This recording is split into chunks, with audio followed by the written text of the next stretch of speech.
হজমশক্তি বাড়ানোর ৫টি উপায় কি কি? হজমশক্তিকে কি আমরা শক্তিশালী করতে পারি? এ প্রশ্নের উত্তরে পুষ্টিবিদরা বলেন, হজমশক্তিকে বাড়ানো বা শক্তিশালী করার বিষয়টি একটু জটিল, কারণ সব মানুষের হজমশক্তি এক ধরনের হয় না। একই ধরনের খাবার অনেকে হজম করতে পারে, আবার অনেকে পারেন না। হজমশক্তি বাড়ানো যায় কিভাবে?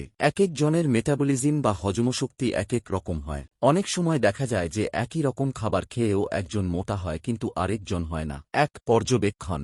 প্রথমেই যেটি করতে হবে সেটি হচ্ছে একজন ব্যক্তির কোন খাবার খেলে সমস্যা হচ্ছে সেটি খেয়াল করতে হবে। আমাদের দেশে বেশিরভাগ মানুষ বোঝেই না যে কোন খাবারে তাদের সমস্যা হচ্ছে, এজন্য তারা ধীরে ধীরে প্রায় সব ধরনের খাবার বাদ দিতে থাকে, যেমন তেলে ভাজা খাবার, দুধ বা দগ্ধজাতীয় খাবার, টক খাবার ইত্যাদি। এছাড়া অনেক সময় নির্দিষ্ট কিছু ভিটামিনের অভাবেও হজমশক্তি দুর্বল হয়ে থাকতে পারে। ২. শারীরিক ব্যায়াম। সব ধরনের শারীরিক ব্যায়াম হজমশক্তিকে বাড়ায় না বলে মনে করেন পুষ্টিবিদরা। মেটাবলিজম বা হজমশক্তির সাথে সংশ্লিষ্ট অঙ্গ মানুষের কোমরের দিকটায় বা ডায়াফ্রামের উপর থেকে শুরু করে নিচ পর্যন্ত থাকে বলে জানান তারা। তাদের মতে যেসব ব্যায়াম শরীরের মাঝের অংশের কর্মকাণ্ড যত ভালো হবে, হজম প্রক্রিয়া তত সুন্দর হবে। স্পট জগিং বা একই জায়গায় দাঁড়িয়ে যদি জগিং করা যায় বা হালকা করে লাফানো এ ধরনের ব্যায়ামও খুব উপকারী। ৩. খাবার। হজমশক্তি সবল করতে হলে খাবারের প্রকারটা বুঝতে হবে। যেমন খাবারে যদি শাক থাকে তাহলে সেটি অবশ্যই তেল দিয়ে রান্না করতে হবে। আবার মাংস জাতীয় কিছু খেলে সাথে যাতে লেবু থাকে সেটি খেয়াল রাখতে হবে। এছাড়া প্রতিবার খাওয়া শেষ করে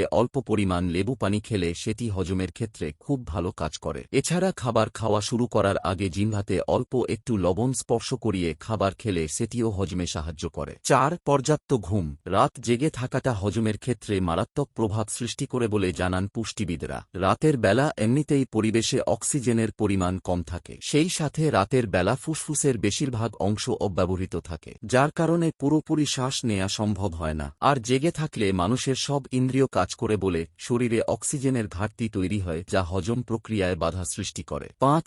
শ্বাস প্রশ্বাসের ব্যায়াম। শারীরিক বিভিন্ন ক্রিয়া কতটা ভালোভাবে কাজ করবে তা অনেকটাই নির্ভর করে যে শরীরে পর্যাপ্ত পরিমাণে অক্সিজেনের সরবরাহ আছে কিনা। আর হজম বা শোষণ প্রক্রিয়ার জন্য অক্সিজেনের বিকল্প নেই, সে কারণেই শ্বাস প্রশ্বাসের ব্যায়াম করাটা জরুরি বলে মনে করেন এই পুষ্টিবিদ। তিনি বলেন, নাক দিয়ে লম্বা করে শ্বাস নিয়ে মুখ দিয়ে লম্বা করে শ্বাস ছাড়লে দেহে অক্সিজেনের সরবরাহ বাড়ে, যাতে হজম সহজ হয়। আমরা হোমিওপ্যাথি ওষুধ দিয়ে হজমশক্তি সমস্যা কন্ট্রোল করে রাখি। হোমিওপ্যাথি ওষুধ হজমশক্তি উন্নত করতে সাহায্য করে। নমস্কার, ভালো থাকবেন।